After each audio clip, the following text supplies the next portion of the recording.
আরে আমরা আগে সেবাটা করিনি।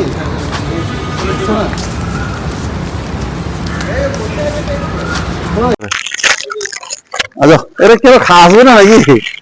দুঃখ প্রকাশ করছে সবাই নাকি? ঝগড়াঝাটি না হলেই হলো। এ বাবা, খেলেই না রে, খেলেই না, ভাবছে কি চলে পাপি লোক খাওয়াচ্ছে ভাবছে নাকি? লে হ্যাঁ, খাচ্ছেই না।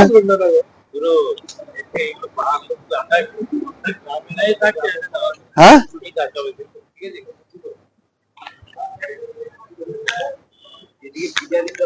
হ্যাঁ,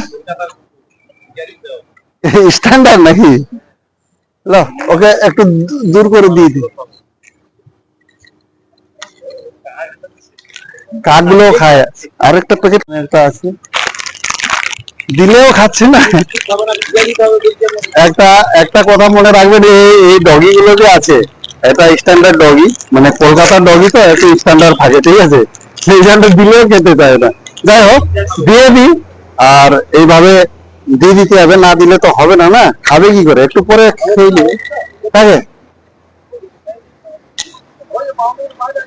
কই ওরা ওরা অন্য অন্য জাতের নাকি?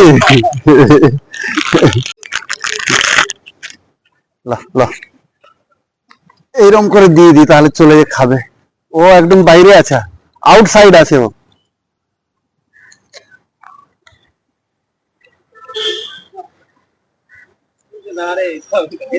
এগুলো খাই না রে।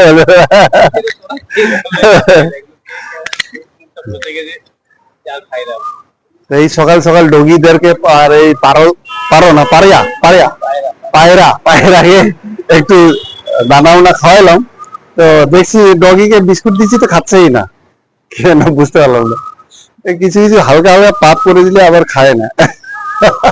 যাই, হ্যালো, গুড মর্নিং রামদা। Continue continue. Hello, good morning. হ্যাঁ, ভেরি গুড মর্নিং সবাইকে। বলছি রামদা কলকাতার কুকুর দিকে বিস্কুট খাওয়াচ্ছে, আমি বললাম ওগুলো আমাদের গ্রামের বিস্কুট গুলো, আমাদের গ্রামের কুকুরগুলোকে বিস্কুট খাওয়ালে বিস্কুট খাবে, এখানকার কুকুরগুলোকে পিজা খাওয়াতে হবে। একটা বিস্কুট খাইনি, পুরো 2-3টে প্যাকেট নষ্ট হয়েছে। দেখুন কত বিস্কুট ছড়ানো রাস্তার মধ্যে। ওকে।